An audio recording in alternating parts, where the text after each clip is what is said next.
were a group that protected the world from demonic energy at the time. But they're far from what they used to be now. They're gathering wealth and power in the name of protection. Most of the kingdoms are under control as the price for borrowing divine power, but they're unable to control magicians. Sir Miles is sure that they're looking out for the chance to get their hands on them. If the temple finds out, the Bhutan Merchant Association delivered an item from the temple to a mage. It would be destroyed due to the conflict. Edel once saved the leader of their association before, so they can't refuse the request. Helmet was curious about Edel. A few years ago, the divine barrier was almost destroyed. It detected the mana from mages, so the temple ended up restricting the mages. They sought freedom by almost destroying the barrier, but the temple covered up the incident. Helmet now understands why he was sent to the Forest of Roots. The temple was unable to remove the seed of darkness within him using the divine power. He wonders if magic would be able to do so. Helmet hoped that this mage would be different from the black mage he saw in the Forest of Roots. They finally get out of the demonic beast's territory. They decided to camp, since it was hard to go any further due to the setting sun. Fiend asked to talk with Helmet for a moment. He gave Helmet something expensive to eat, one that swordsmen eat when their vigor or stamina is depleted. Helmet's body is getting warm, suggesting that it was effective. Fiend thanked Helmet for protecting the Pace Mercenary Corps. He swears in the name of the Pace Mercenary Corps that they will help him out whenever he needs it. Helmet gladly accepted the gratitude, since they're now trustworthy comrades. The Pace Mercenary Corps and Miles finally arrived at the location according to the map. Instead of a village, it was only a road. Miles explained that they're going to carry the items to Antiol's abode themselves. Miles took a pendant-like item from his pocket to show the Corps what he meant. Magic emerged from the pendant, and they're starting to leap through space. Fiend has only heard rumors about an archmage's abilities. It wasn't an illusion, since they could feel the temperature dropping too much. They were welcomed by an old man as guests from the Bhutan Merchant Association. The man said that he's satisfied with their job, since some of the items should be hard to acquire. He also noticed that there are traces of human life force leaving from different parts of the carriage, meaning that several people died. Sir Miles explained their situation, and said that only a third of the members made it there. Sir Miles offered to sell the demonic beast's corpses to the old man. He agreed to add them to the request fee, and total it at 150,000 marks.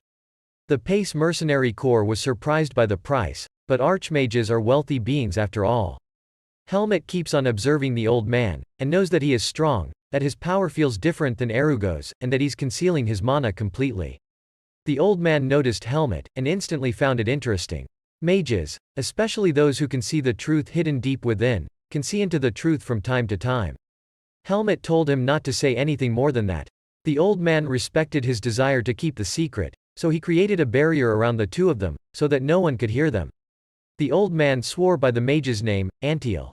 He's using a mage's oath, a promise made by mages that, if broken, can cause them to lose a large amount of mana. The old man knew instantly that it would be related to the seed of darkness inside Helmet. Helmet wanted to know how to get rid of it, but the old man said that it was impossible. The seed that possesses the power of a demon rarely indwells babies who were supposed to die in their mother's wombs. They are brought to life by the seed of darkness itself, and must live forever as its host until death. Hence, the seed of darkness is no different from his heart. Helmet thought an archmage would know a way, but he's not God after all. This is his first time seeing a human who has control over the seed of darkness. The seed of darkness normally demands demonic energy from its host. The more they resist demonic energy, the more their mind is devoured, and the more they will habitually conduct evil acts. They will ultimately go insane because their minds cannot handle it, or they will become engulfed by the demonic energy they absorb and turn into a being similar to a demonic beast. But Helmet's case is very unique. According to the old man, theoretically Helmet can suppress the seed using a different power, but that power can only be either mana or vis. Both powers require immense talent and time poured into them. But a seed that does not receive demonic energy attacks the mind much faster than that. To think Helmet trained in vis while taking in just enough energy for the seed not to go berserk, all the while not being discovered by the temple, is interesting. Helmet doesn't know whether to be relieved or not, since the old man doesn't expect him to have come out of the Forest of Roots. Even the priests of Lumen would find it hard to detect the traces of the seed, and the archmage himself simply managed to see the seed because it reacted to the thick demonic energy present there. Helmet should avoid areas with demonic energy as much as possible. The old man said that Helmet currently doesn't have a bright future, but he will be stronger with time, and will likely become a powerful individual if he can avoid the temple's attention until then. However, everyone who possessed the seed of darkness would likely become either criminals or demonic beasts. His sword will eventually destroy this world, and his hands will obliterate countless lives. That's the general fate of those who possess the seed of darkness. Helmet said that it would not happen because he's a human. The old man was interested in watching him prove his words. If Helmet isn't able to overcome it, he has to be stopped. But if he can reach a higher level than the old man, he might be able to control the darkness itself. Fion gave 3/4 of the reward to Helmet as his share. He also gave him the bag containing the things Helmet brought out of the Forest of Roots. He thought he had lost it, but Fion found it while he was going through the luggage. Helmet thanked him, but Fion showed him his gratitude instead, for being a benefactor of the Corps. Fion was excited to show Helmet their mercenary corps headquarters after finally finishing the request. But Helmet has decided to leave. Tanya told him that he could still use the mercenary certificate. It had only been upgraded to rank 3 because it was only temporary. The Corps members were sad that Helmet had to go, but they wished him well. Tanya told him to take care of himself. They thanked each other, and Helmet managed to compliment Fion's meals. Fion promised that whenever Helmet needs help, he can come to the Corps. Helmet felt aches in his heart when he left his comrades, like when Darien left Elijah's side. However, if Helmet keeps doing mercenary work, he will have to face the demonic beast, and it might cause him to lose against the seed of darkness. The only way to make sure he's not turning into a bad person or demonic beast is to get stronger, to the point that even the seed of darkness can't control him. Paul and Max were in disguise after they abandoned their members. They were drinking at a restaurant while hiding their faces. They're thinking that they shouldn't have accepted the dangerous request. They only felt unfortunate about Caleb. The others are not special. They can still rebuild Tariq, unlike the Pace Mercenary Corps, which they thought was dead as a whole. But then they were shocked to see the members of that corps passing by. The fact that the Pace Mercenary Corps is still alive means that Paul and Max can't cover the incident in their betrayal. They need to stay low for a while. It will only be a matter of time until their actions are reported to the guild. Paul has a plan, saying that they might as well steal because starving to death is the only alternative. Helmet was sitting in a pub, perplexed. He has to find a clue for the necklace he brought out of the Forest of Roots. He's going from village to village. Helmet has money from both Fion and Darien. Helmet discovers a letter from Darien, in addition to the money in the bag. In the letter, Darien said that if Helmet is reading this letter, then that means my life has come to an end, or it can also mean you succeeded in getting out of the Forest of Roots. Helmet is probably having trouble adjusting to the outside world right now, since the way he has lived until now is different from the way people live on the outside. Of course, Darien knew that it wasn't Helmet's fault, so he doesn't need to feel bad about it. Darien's time must really be coming to an end since he was worrying about Helmet. Darien then gets straight to the point. If Helmet's roaming around without a clear goal right now, try going to Baden. There is a place called Greta Academy that children his age attend. Darien wanted him to learn more about being a human, which was lacking from his teachings. That is a place where commoners and nobles alike attend equally. No one will try to find out where he's from, nor will they care. He can't enroll on his own, so he needs to go find a man named Ethan Kudrow. He'll know he's Darien's disciple if he shows the sword Darien gave him. He made an oath, so he'll help Helmet. According to Darien, the human world may be a more dangerous and terrifying place than Helmet can imagine. It's not a place where strength can solve all his problems. But since he managed to overcome all his harsh training, he will trust that Helmet will somehow overcome this trial as well. Take care of yourself, Darien concluded. Helmet noticed that the letters are shaky, which means that Darien barely had enough strength to write. Helmet feels thankful now, but he knows where to go. Helmet's food arrived and cost only 15 marks. He paid for it with a 1,000-mark coin. He plans to sleep there as well, and depart tomorrow. He received 90,000 marks from the request, so it was worth more than he expected. Suddenly, a drunk man who had been there for a while approached Helmet, knowing he had a lot of money. He was with other men, trying to steal money from Helmet. They asked for 20,000 marks, but Helmet refused to give them any. The man was angry and about to punch Helmet, but he easily grasped the man's fist and fought back. The bad men asked who Helmet is since he's very strong, and Helmet only said that he's a merchant. Helmet told them to go away, and they left after threatening him to watch his back. The seller told Helmet to get out of town immediately. The ones he fought were Black Hawk and the thugs that dominate the underworld. They had declared war, and they would kill just about anyone with their capabilities. It's a hassle for Helmet, but he will call them somewhere else so that they don't destroy the place. He will wait for them in the forest out back. The thieves know the forest well, so they thought Helmet was making mistakes by running that way. They want to show that the Black Hawk at night is more terrifying than anything in this world. Helmet learned that there are many humans in this world who act like demonic beasts, and there are also humans who protect each other while risking their lives. He doesn't know how to solve a problem like what he faces right now with anything other than strength. But for Helmet, humans that act like demonic beasts need to be treated as demonic beasts. According to Helmet, Black Hawk is more boring than he expected. He realized after killing them, that they were even weaker than Tanya. He still needs to fight more humans in order to know the standard of human strength. When the seed within him began to hurt, he decided to return to the inn and rest. Helmet wondered if it was because he just murdered humans instead of demonic beasts. He realized that killing the thieves was a bad move since he could get caught in his current condition of growing darkness. He needs to avoid his opponents as much as possible if he can't even kill them. Helmet also needs to go to bed and fast. Sir Anton was receiving news about the Black Hawk members who had died. The one who brought the news said that they will be able to know the exact location if they keep pursuing. Sir Anton expected a rank 2 mercenary to come, but he didn't know that it was Paul and Max who came. Sir Anton welcomed them to join at a time when it was hard to find skilled people. However, there's a condition for them to join. They are different from normal mercenary corps since they do a lot of illegal things, so the members can't disturb a job just because of some kind of justice or moral sense. They need to prove more than just skills. Sir Anton explained that 5 of their subordinates went missing last night and they found their corpses in a forest. They were killed by a single stab while fighting a single merchant. Sir Anton described Helmet's characteristics, and so the two just need to kill him. They are promised a better quality of life in the Black Hawk Mercenary Corps. According to the report, the culprit was in the village's inn. He can't get too far since not much time has passed since the incident. Helmet goes to the mercenary guild to make a request because he wants to move without drawing attention. The lady at the front desk was fascinated by Helmet's rank since he was so young. Helmet asked for a request that he could do on the way to Baden. According to the lady, Baden is a metropolis. Tons of people want to go there, so it will be easy to get escort or transportation requests. The lady offered Helmet to escort a noble lady, and the reward is 800 marks, but there's a condition. The mercenary needs to be the lady's type. The lady from the mercenary guild said that image is important when dealing with a noble requester. Even if someone's famous or gives off a strong first impression, their attire needs to at least be decent.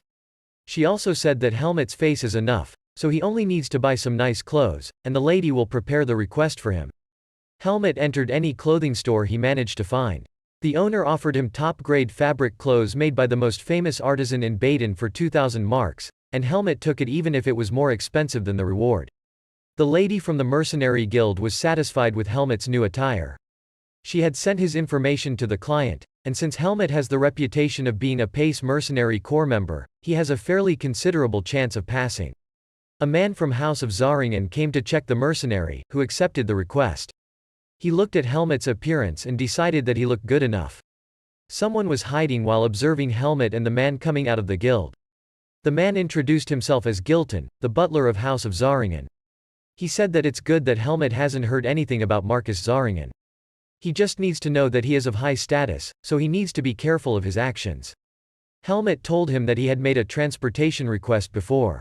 If things got difficult, he just needed to follow what the knights said, and they would grant him more money once the request was completed. Helmet arrived at the luxurious inn that the Marcus's daughter is currently staying in. One of the knights named Cendric found Helmet too young, but Gilton told him that his capability had been verified by the guild. The lady's currently having breakfast in the cafeteria, so they head there. Lady Xenia was informed about the newly hired Helmet, but she doesn't care. She has things to speak about with a silver-haired young boy named Lord Aaliyah. The lady appeared to like the man, but Aaliyah, who covered him up to his head, advised him to rest. Helmet sensed something strange about the boy. Helmet thinks that there's something different about Aaliyah. He's Lady Xena's guest, and apparently he's quite well known at the Greta Academy in Baden. The butler accidentally met him, and the lady recognized the guy. That's why he's there with them. Lady Xenia is going to take the entrance exams since she's still 14 years old. Helmet's original destination used to be the Greta Academy. Gilton told Helmet to get ready for departure and bring a horse from the stables. They have about 2 hours left. Once Helmet's done with the preparations, he can come to where the carriage is. Helmet was too old to see Cendric if he needed anything else. Helmet's horse is a handful and difficult to control. The word on the street is that Xenia is pregnant. Helmet realized when the guy passed by that he's a mage. On the journey, Helmet still thinks about the magic that Aaliyah has. He's curious why he cast a spell on himself, so he wants to keep an eye on him. Inside the carriage, the lady asked a lot about Aaliyah. He's the top student in his class in the magic faculty, so Xenia bet that the test would be easy for him. He told the lady that she would also do well if she prepared enough. Lady Xenia said that she needs someone to prepare her for the entrance exam. Aaliyah is willing to recommend a suitable teacher, but the lady wanted him to be her teacher instead. Helmet was trying to eavesdrop on their conversation from outside. The Blackhawks confirmed that the enemy received a small request and started relocating a few hours ago. Anton told the two guys to eliminate Helmet alone without causing any problems to the noble client and her knights. The philosophy of Blackhawk is to ensure that they tear their opponents apart piece by piece until their opponent is dead. So he hoped that everyone, especially Maze and Paul, would have the same mindset. And yes, they do. Despite the latest protests, the escorting group found a small inn to sleep in. Helmet decided to practice outside. His vision has gotten much better compared to when he was in the Forest of Roots. But it feels like something is blocking it. Helmet wondered whether he could focus more on his training once he gets into the Greta Academy. Helmet sensed something watching over him. It was actually a bird sent by Aaliyah from his room using the eyes of an eagle spell. He's snooping on Helmet because he finds him strange as well. Aaliyah has seen countless skilled mercenaries, though it is rare to see such a young rank 3 mercenary like Helmet. Lady Xenia knocked on his door, wanting to talk to him, but she was dragged by her servants to bed early. Aaliyah finds it really exhausting to deal with her. The next day, on their journey, they took a rest in a place where people heading to Baden usually rest. They took water from there to wash their faces and drink. The nobles ate all sorts of salads and meats. While the escorts were only given a piece of bread, Helmet suddenly missed Finn's meal. He's not sure what he feels from the cup of water he's drinking. He wondered if it was poisoned, but everybody seems fine. Not long after that, the butler found the lady had fallen asleep. And then everyone also started to fall asleep, except Helmet, who had stopped drinking the water a while ago. He knew someone was coming. They are Max, Paul, and a member of Blackhawk who used sleeping poison in the water, drunk by everyone. They are surprised to see Helmet awake. When they ask if he was the one who killed Blackhawk's minions, he recognized Max and Paul. The other Blackhawk members come to surround Helmet and are about to start their hunt. Paul drew his sword, but a surge of magic prevented him from swinging it. Alia arrived and told them to lay down their weapons and leave if they didn't want trouble. The Blackhawk members thought that Alia was just another boy they had to deal with. Helmet kept on side-eyeing the guy as well, until Alia told him to focus on the opponent instead. He even called Helmet a bastard crow. Paul was pissed that the other member didn't know that there was a mage there. He tried to attack Helmet while Max faced Alia. Helmet thinks that he got lucky because Alia was there. If he were alone, it would be difficult to face 2 rank 2 mercenaries and thieves. Paul thought he got the upper hand, but Helmet was actually glad they followed him there. He knows Paul and Maze are not worthy to face him. Paul was surprised to see Helmet using a vis. He was easily beaten up by the boy. Helmet told him to take his subordinates and leave quickly before he killed him. Paul told him to just kill him instead of humiliating him, but to Helmet, the betrayal Paul and Max had done to their own comrades was much more humiliating. Helmet wondered whether Alia, who fights far from him, was okay.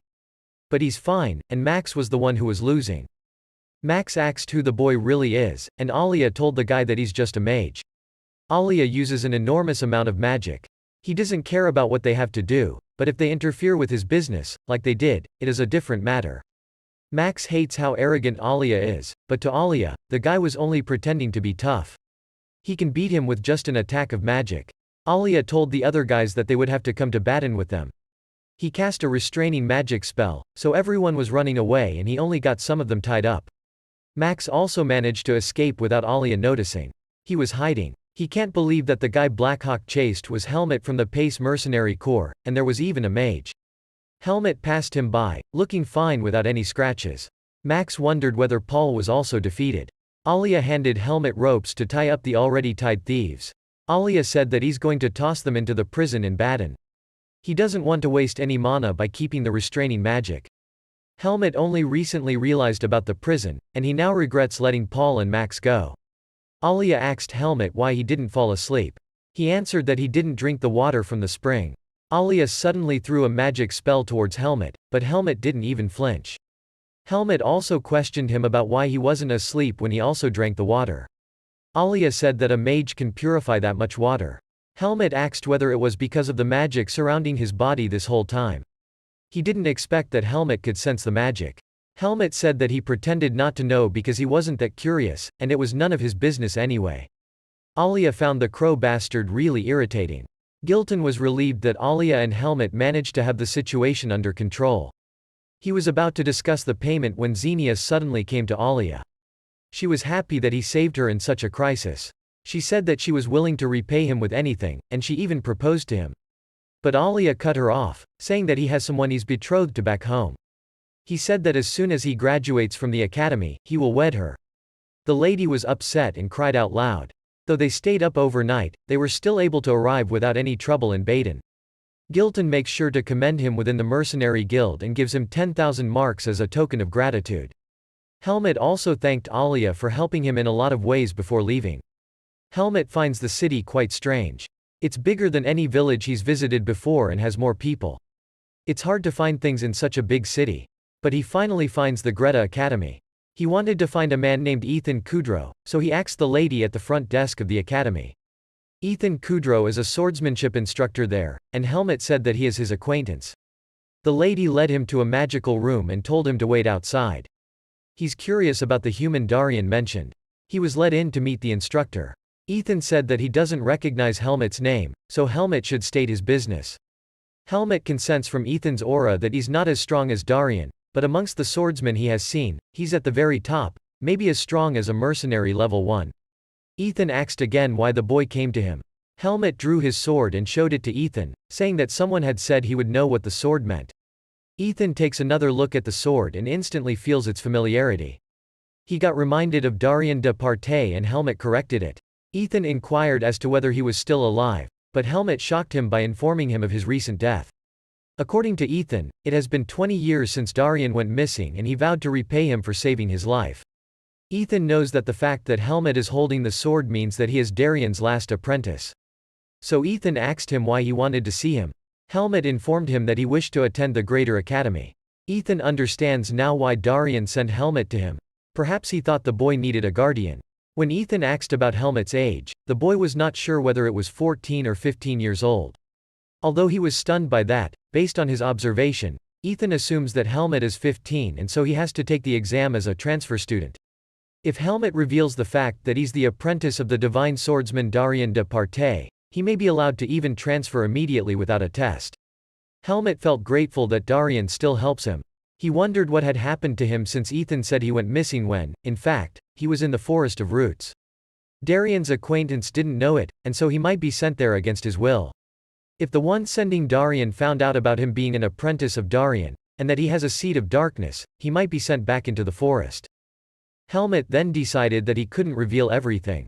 He told Ethan that his life would be in danger if people found out that he was Darian's apprentice. Ethan was appalled by it and demanded to know who would kill him. Helmet told him that he would eventually tell the truth. He told Helmet to ask for assistance if he needed anything. Now they need to prepare for Helmet's transfer examination, and Ethan wants to check his skill first. They went to Ethan's personal training ground. Helmet was asked to slice a big tree branch using the prepared wooden sword. White birch is harder than most woods. Ethan knows that Helmet is not ordinary, but he's still surprised when the boy easily slashes the branch using his vis. Helmet is powerful, so according to Ethan, his entrance is pretty much guaranteed. As Darian's apprentice, his swordsmanship is at such a high level. Ethan told the boy that he only needed to pass the written exam now. But his practice scores were only 4 on average, and he was told he would not be able to enroll in the academy with those scores. There are only 10 days before the exam, and he needs to improve that. Helmet asks Ethan whether he could teach him, but it's not permitted since he's one of the faculty members. Helmet remembered Aaliyah and asks Ethan about him. According to Ethan, he enrolled with honors at the top of his class because he had a perfect score for the first time in the history of the academy. Helmet told Ethan that he would just ask Aaliyah to teach him. The instructor asked him how he knew the student, but Helmet just left. Aliyah said that he doesn't like teaching stupid people, especially when they come to him without notice. He thought Helmet was just a mercenary. He doesn't have any intention of tutoring him. Helmet said that he only needs to pass, and Aliyah is more than qualified to teach him. Helmet said that he will not ask for anything for free, and that he will pay Aliyah for teaching him. Aliyah was offended, but he demanded 100,000 marks just to make sure that the boy wouldn't insist anymore. Aliyah was shocked when Helmet said he would prepare the money. It's a huge amount of money. Helmet proposed to start the tutoring tomorrow. Aliyah said that the money better be ready, and he won't let the boy get lazy with the study. Aliyah returned to the house, and a green-haired boy was enthralled by the fact that Aliyah has such a good friend as Helmet. Helmet came in the morning just like they promised, and he gave Aliyah the full amount of money. Aliyah has never tutored anyone before, so Helmet can't ask for his money back even if he fails the exam. He said he would do it for money, but he believed that there wasn't much to tutor. They're in the library, and Aliyah thinks that Helmet's ability to learn is much more outstanding compared to any other student from the Department of Magic. Aliyah asked Helmet whether he came out of a forest after living by himself or something. As Helmet expected, he needs to be careful around the mage. Helmet's focus is pretty decent, and his memorization skill is great, but Aliyah's annoyed that the boy doesn't possess any of the most basic ethics and common sense. His practice score was so bad. Aliyah said that they need to finish the other subjects as soon as possible, and focus more on that area after. Aliyah told Helmet that he would need to enroll him in this academy no matter what. He has his pride as the top student. He got a huge sum of money, but for Aliyah, it's about his honor. Helmet finds the boy's behavior and words strange. Aliyah was left speechless with Helmet's poor understanding of basic ethics and common sense. He told Helmet that it's not just about avoiding a fight after a conflict, but also how the parties involved will learn their lesson. People forgive the person, not the sins. That's the definition of justice set by the Academy standard. Helmet finds humans even more complicated now. He knew he had learned those fundamentals late, so he needed a lot more time to comprehend them. Aliyah keeps tutoring him despite his anger towards Helmet's nonsense. 2 weeks later, everyone was observing Aliyah at the examination place in the library. They know that he has been tutoring Helmet. Helmet passed the written exam with flying colors, so Aliyah declared that their tutoring was completed today. Helmet thanked him for helping him study. Now Helmet has to do the practical exam in the Department of Sword Arts. He has to wait until the instructor takes him to his respective group. Helmet was thinking about practicing after the exam when someone named Sabat Rugal talked to him. He's the second son of the Rugal family. He wanted to take advantage of Helmet's closeness with Aliyah. He asked for Helmet's last name, but the boy was confused. Sabat asked Helmet's last name to get to know him. The only family Helmet knows is the one written inside the pendant, Margaret Irene, but he knew that he probably shouldn't say that name since he was forsaken in the forests of roots. Helmet then admitted that he is just a commoner who doesn't have a last name. Sabat and his friends started to mock and underestimate Helmet after knowing the truth. They wondered how he was able to get tutored by Aliyah in the first place. One of the supervisors confronted Sabat for being noisy and reminded him that it is strictly forbidden to discriminate based on their class and gender in that academy. The applicants are required to take a seat, and before they went away, Sabat reminded Helmet to stay low and not hang around people above his class. The participants gather in a room to do the practical exam. It will be conducted in groups and it will be done in 2 separate stages. The other participant is looking at Helmet and he realized that humans will always have classifications among themselves and it isn't just based on strength. Helmet was in group 4 and he entered the venue. He's required to slash the black wood tree in the first stage using the wooden sword provided. He's free to use any swordsmanship in this they desire. The time restriction is 5 minutes after he wields the sword. Even if he manages to slash the log in the time provided, he won't be disqualified. It was too simple for Helmet. The supervisor even had to strike multiple times to do it. The other applicants doubted how fast Helmet finished the first stage, and now the second stage involves sparring. While the instructors are observing, the applicants will be dueling one-on-one using their own swordsmanship with their opponent for 8 minutes. Their final acceptance will be decided upon careful evaluation and the opponents are decided randomly. Sabat believes that anyone who has Helmet as an opponent has a free pass. Helmet only looked at him without saying anything, so Sabat asked why he didn't hit him instead. Sabat taunted Helmet to hit him if he's offended by what he said. Helmet wondered if the guy would leave him alone if he really hit him, but before that it was announced that Helmet would be going up against another applicant named Androm. Ethan is one of the 3 judges, and since Helmet was recommended by him, he won't be evaluating the duel.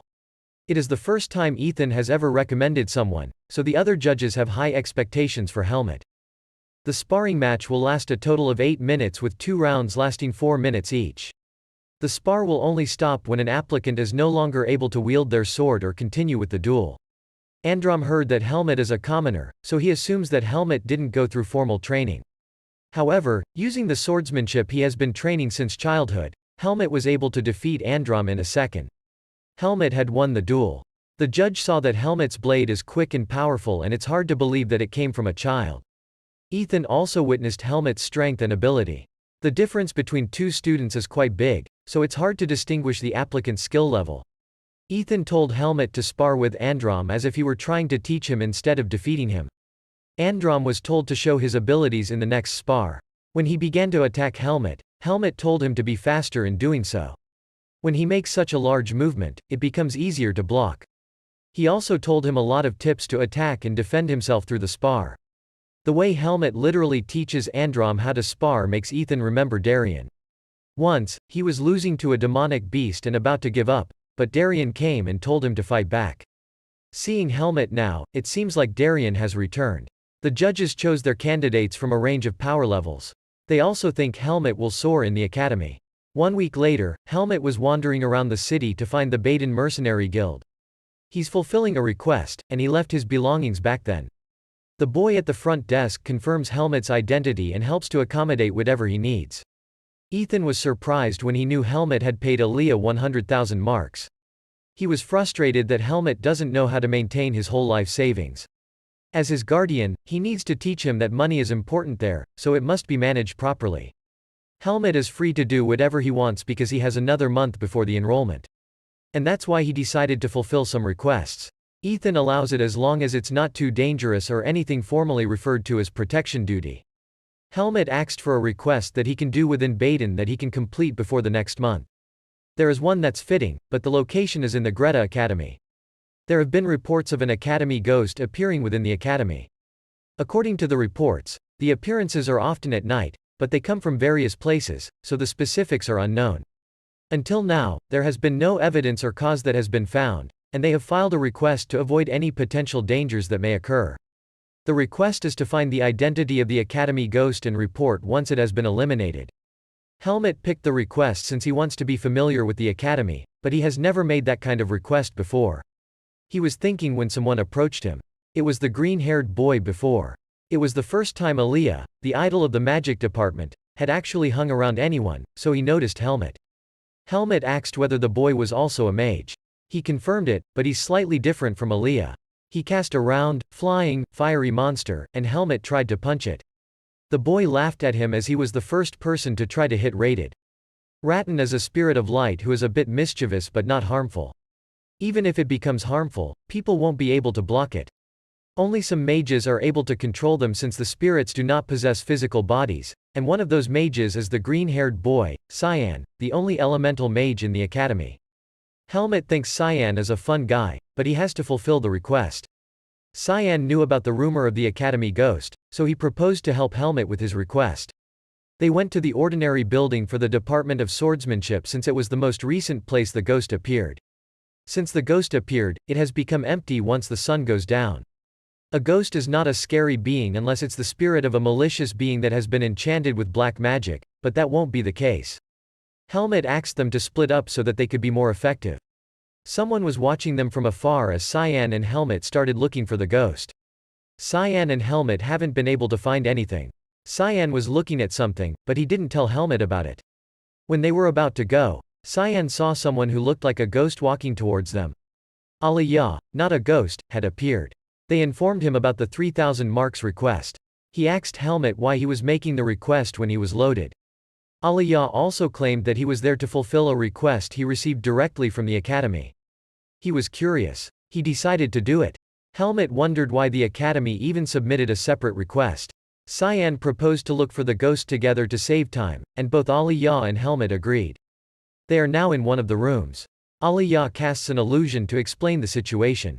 According to the reports so far, the buildings at which the ghost has appeared include the lecture hall they're currently located at, the swordsmanship training grounds, the swordsmanship professor lounge, the gymnasium, and the sparring ground. All these buildings have something in common. They're parts of the Department of Swordsmanship. The ghost did not appear at any other magic department building. It could be done by a mage who uses a method of silent spells or just about any human. Helmet said that ghosts cannot be attacked physically. Ethan had told him that a student tried to slash the ghost, but the sword just went through it. Being with the other two makes Helmet think about a time when he shared any opinion as an equal. He used to get scolded by Alaga and yelled at by Darien, and he didn't really discuss anything like that with the Pace Mercenary Corps. It's his first time sharing knowledge with the others, and they will continue to find new answers little by little. Aliyah suggested that maybe the ghost can be attacked using this, so Helmet will try to do that later. Cyan is tired, so he excused himself. Helmet and Aliyah started discussing the same idea they have. It may be related to a spirit. Aliyah said that they already have Cyan as a skilled elemental mage. Cyan, on the other hand, was running fast towards somewhere. Helmet and Aliyah tried to follow Cyan, since they knew that the guy was chasing something. Aliyah knew from the very start. That's why he triggered Cyan by suggesting the usage of this to Helmet. They only need to know Cyan's approximate location. Aliyah chanted the searching spell, and Cyan's footsteps are suddenly visible to their eyes. He's sure that Cyan won't be able to pinpoint the exact location either, so they need to find the spirit before he does. Helmet and Aliyah entered the training grounds of the Department of Swordsmanship, which can't be entered freely. The training grounds are separated into individual grades and levels, and Aliyah predicted that the spirit is using the least used area as its base, because it requires somewhere quiet to hide. Aliyah thinks that it could be hiding near the higher grade students with scholarships, but Helmet was curious about Ethan's personal training ground. They enter Ethan's training ground without permission. Aliyah can sense something similar to Cyan there. Helmet asked him whether he really got the request from the academy. Aliyah actually didn't like that there was only one elemental mage at the academy, so he's going to capture the spirit and research it. Helmet can also naturally fulfill the request. Aliyah uses a silence spell to hide his own trace, and he needs Helmet to bait the spirit. The ghost of the academy came out in the form of a huge purple spirit. Aliyah used a sealing spell to prevent the spirit from leaving the training grounds, but it is still preventing him from moving. Helmet needs to wound the spirit using his venom, but the first attack wasn't enough. Helmet was about to put in more power when Cyan went between them to stop him. Cyan scolded Helmet for carelessly provoking the darkness. He blocked it with the curtain of light, but neither he nor Rattan will be able to hold on for long. The spirit's now upset and out of control. Cyan only noticed that Aliyah was there too. He was shocked that Aliyah would want to experiment with the cute spirit. Aliyah said that he only did that because Cyan refused to do any research with him. But Cyan didn't like that Aliyah only does scary experiments on the spirit. Cyan needs to shut the spirit off, but they can't lose the spirit. So Cyan told Aliyah to maintain the sealing magic. Cyan also told Helmet to stall a bit without attacking the spirit. He agreed, but he doesn't know until when he will be able to last without attacking it. The spirit is fast, but Helmet can still endure the speed. Cyan was doing the ritual while Helmet did the stalling, and the spirit knows Helmet can't attack it. Cyan said that the spirit gets weaker, but it almost breaks the sealing spell. It is wary of them and it fears Cyan's elemental magic. The spirit was about to attack Aliyah after the sealing spell got broken, but Helmet jumped in between them to defend him. Aliyah casts a barrier spell, but the spirit manages to run away. Helmet ran after it and told Cyan to do the casting now. Helmet scared the spirit using the sword, and while it was stunned, Cyan was able to control the spirit into a small ball like Radek. The Mercenary Guild's front desk boy was surprised to see the problematic monster transform into a small, purple flying being. He asked why the spirit was there, and according to Cyan, there could be many reasons. There could have been influences of magic, the forces of the earth could have been distorted for a moment, and there could have been small traces of the forces of darkness. The guild needs to ensure that the monster won't appear again, so Helmet has not been paid yet. Cyan said that Helmet is now their friend too, a relationship of mutual help. Cyan shook hands with Helmet, but Aliyah was already running away from them. Cyan proposed to Aliyah that he should buy them meals, but they have to clean up the training grounds. All Greta Academy students are required to live in the dormitory, and Helmet is assigned to 3rd floor Unit 301. He's prepared to start the term, and the entrance ceremony is tomorrow. Ethan suggested that it's better if Helmet takes a look at where he will be staying. This is Helmet's first encounter with the Academy's crowd. Some are dropping off their belongings. Helmet decided to check his dormitory. Aliyah was talking alone, saying that Helmet was the cause of the strange things that had happened. He's now tired. He swore to never make friends before. He doesn't want to see Helmet again when the term starts. He was not wearing any cloak in the room like he used to, and he looks like a girl. Max and Paul, on the other hand, were full of injuries, and they wanted to force going to the baton. They even used Blackhawk's principle to eliminate anyone getting in the way. Suddenly, someone from Blackhawk attacked them. He confronted them for carelessly using the Blackhawk name. He claimed that the current Blackhawk had tarnished the name despite their long survival. The mysterious man had a question for the Blackhawk, and wondered if he could just ask Paul or Max instead. We really hope that you enjoyed the first part of this manhwa. Make sure to like and subscribe for more.